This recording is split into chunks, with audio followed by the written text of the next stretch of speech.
Hello students, welcome back to my YouTube channel Kavya Gowda Commerce Class. ಈ video ಅಲ್ಲಿ ನಾನು ರಿಡೀಮೇಬಲ್ debentures issue ಮಾಡಿದಾಗ cost of ಡೆಟ್ನ ಹೇಗೆ calculate ಮಾಡಬೇಕು ಅಂತ ಹೇಳ್ಕೊಡ್ತೀನಿ. B company issues 5,012% redeemable debentures of ₹100 each at discount of 5%. The commission payable to underwriters and brokers is ₹25,000.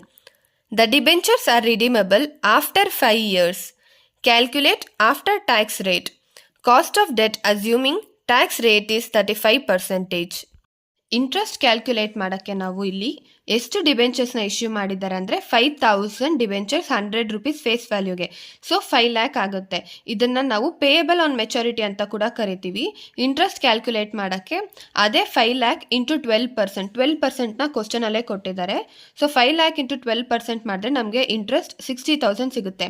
ಮತ್ತು NP ಕೂಡ ಫೈಂಡ್ ಮಾಡೋಕ್ಕೆ ನಾವೇನು ಮಾಡಬೇಕು ಅಂದರೆ ನಮ್ಮ ಹತ್ರ ಏನಿದೆ ಡಿಬೆಂಚರ್ಸ್ ಇಶ್ಯೂ ಮಾಡಿರೋದು 5 ಲ್ಯಾಕ್ ರುಪೀಸ್ಗೆ, ಅದ್ರ ಜೊತೆ ನಾವು ಬ್ರೋಕರ್ ಮತ್ತೆ ಅಂಡರ್ ರೈಟರ್ಸ್ಗೆ ಏನು ಕಮಿಷನ್ ಪೇ ಮಾಡ್ತಿದ್ದೀವಿ ಅದನ್ನ ಮತ್ತೆ ಡಿಸ್ಕೌಂಟ್ನ ಕೂಡ ಮೈನಸ್ ಮಾಡ್ಕೋಬೇಕಾಗುತ್ತೆ. ಈ 25,000 ಹೇಗೆ ಬಂತು ಅಂದರೆ ಕ್ವಶನಲ್ಲಿ ಆಲ್ರೆಡಿ 25,000 ಮೆನ್ಷನ್ ಮಾಡಿದ್ದಾರೆ. ಮತ್ತೆ ಡಿಸ್ಕೌಂಟ್ ಕ್ಯಾಲ್ಕುಲೇಟ್ ಮಾಡಬೇಕು ಅಂದರೆ ನಾವು 5 ಲ್ಯಾಕ್ ಇಂಟು 5% ಮಾಡಿದ್ರೆ ನಮಗೆ 25,000 ಸಿಗುತ್ತೆ. ಸೊ ನೆಟ್ ಪ್ರೊಸೀಡಿಂಗ್ ಮಾಡಬೇಕಾದ್ರೆ ನಾನು ಮೊದಲೇ ಹೇಳಿದ್ದೆ ನಿಮಗೆ, ಏನಾದರೂ ಫ್ಲೋಟೇಷನ್ ಕಾಸ್ಟ್ ಇದ್ರೆ ಅದನ್ನ ಕೂಡ ಮೈನಸ್ ಮಾಡ್ಕೋಬೇಕಾಗುತ್ತೆ. ಮತ್ತೆ ಡಿಸ್ಕೌಂಟ್ನ ಮೈನಸ್ ಮಾಡ್ಕೊಂಡಾಗ ನಮಗೆ NP ಸಿಗುತ್ತೆ. ಸೊ ಇವಾಗ ನಮಗೆ NP ಈ ಕ್ವಶನಲ್ಲಿ 4,50,000 ಸಿಕ್ಕಿದೆ. ಸೊ ನಾವೀಗ ಸಾಲ್ವ್ ಮಾಡೋಣ. ಮೊದಲಿಗೆ ಇಂಟ್ರೆಸ್ಟ್ ಬಂದ್ಬಿಟ್ಟು 60,000 ಇದೆ, ನಾವು ಆಲ್ರೆಡಿ ಫೈಂಡ್ ಮಾಡ್ಕೊಂಡಿದ್ವಿ ಇಲ್ಲಿ. ನೆಕ್ಸ್ಟ್ 1 ಮೈನಸ್ ಟಿ, ಇಲ್ಲಿ ಟ್ಯಾಕ್ಸ್ ನಮಗೆ 35% ಕೊಟ್ಟಿದ್ದಾರೆ ಕ್ವಶನಲ್ಲಿ. ಸೊ 0.35 ಹೇಗೆ ಬಂತು ಅಂದರೆ 35 ಡಿವೈಡೆಡ್ ಬೈ 100 ಮಾಡಿದ್ರೆ ನಮಗೆ 0.35 ಸಿಗುತ್ತೆ. ಪ್ಲಸ್ 1 ಡಿವೈಡೆಡ್ ಬೈ 5 ಬಂದ್ಬಿಟ್ಟು ನಂಬರ್ ಆಫ್ ಇಯರ್ಸ್ ಎಷ್ಟು ಕೊಟ್ಟಿದ್ದಾರೆ, 5 ಇಯರ್ಸ್ ಕೊಟ್ಟಿದ್ದಾರೆ. ಸೊ ನಾವಿಲ್ಲಿ 5 ಹಾಕ್ಕೊಂಡಿದ್ದೀವಿ. ಮತ್ತು ನಾವು P ಆಲ್ರೆಡಿ ಫೈಂಡ್ ಔಟ್ ಮಾಡಿದ್ವಿ, 5 ಲ್ಯಾಕ್ಸ್ ಇದೆ. ಮತ್ತು NP 4,50,000 ಇದೆ. ಹೋಲ್ ಡಿವೈಡೆಡ್ ಬೈ 1/2, ಇಲ್ಲಿ 5 ಲ್ಯಾಕ್ ಬಂದ್ಬಿಟ್ಟು ನಾವು P ಫೈಂಡ್ ಮಾಡಿದ್ವಿ. ಮತ್ತು ಇದ್ರ ಜೊತೆ 4,50,000 ನಾವು ಆ್ಯಡ್ ಮಾಡ್ತಿದ್ವಿ, ಇಂಟು 100 ಮಾಡ್ಕೋಬೇಕು. ಇದನ್ನು ಇನ್ನೂ ಒಂದು ಸ್ಟೆಪ್ ಸಿಂಪ್ಲಿಫೈ ಮಾಡೋಣ. 60,000 1 ಮೈನಸ್ 0.35 ಮಾಡಿದಾಗ ನಮಗೆ 0.65 ಸಿಗುತ್ತೆ.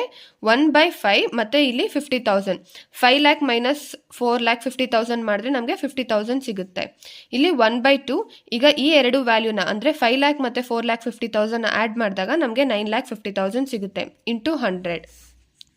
ಇನ್ನು ನೆಕ್ಸ್ಟ್ ಪ್ರೊಸೀಜರಲ್ಲಿ ಇನ್ನು ಸಿಂಪ್ಲಿಫೈ ಮಾಡಿದಾಗ ನಮಗೆ 60,000 ಇಂಟು 0.65 ಮಾಡಿದ್ರೆ 39,000 ಸಿಗುತ್ತೆ. 1/5 ಅಲ್ಲಿ ನಾವು 50,000ನ ಮಲ್ಟಿಪ್ಲೈ ಮಾಡಿದ್ರೆ ನಮಗೆ 10,000 ಸಿಗುತ್ತೆ. ಇಲ್ಲಿ 1/2 ಇಂಟು 9,50,000 ಮಾಡಿದ್ರೆ ನಮಗೆ 4,75,000 ಸಿಗುತ್ತೆ ಇಂಟು 100. ಸೊ ನಾವು ಅಂದರೆ 39,000 ಪ್ಲಸ್ 10,000 49,000 ಡಿವೈಡೆಡ್ ಬೈ 4,75,000 ಇಂಟು 100 ಮಾಡಿದಾಗ ನಮಗೆ ಕಾಸ್ಟ್ ಆಫ್ ರಿಡೀಮಬಲ್ ಡಿಬೆಂಚರ್ಸ್ ಎಷ್ಟು ಬರುತ್ತೆ ಅಂದರೆ 10.31%.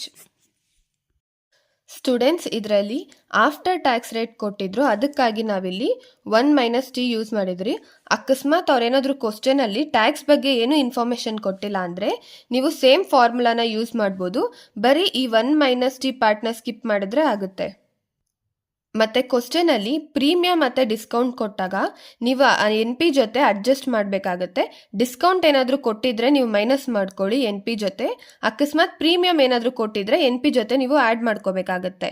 ಮತ್ತು ಫ್ಲೋಟೇಷನ್ ಕಾಸ್ಟ್ ಏನೇ ಕೊಟ್ಟಿದ್ರೂ ಕೂಡ NP ಜೊತೆ ಮೈನಸ್ ಮಾಡ್ಕೊಳ್ಳೇಬೇಕಾಗುತ್ತೆ. ಇದಾಗಿತ್ತು ಇವತ್ತಿನ ವಿಡಿಯೋ. ನಿಮ್ಗೇನಾದರೂ ಈ ವಿಡಿಯೋ ಇಷ್ಟ ಆಗಿದ್ದರೆ ಲೈಕ್ ಮಾಡಿ, ಶೇರ್ ಮಾಡಿ ಮತ್ತು ಸಬ್ಸ್ಕ್ರೈಬ್ ಮಾಡಿ. Thank you.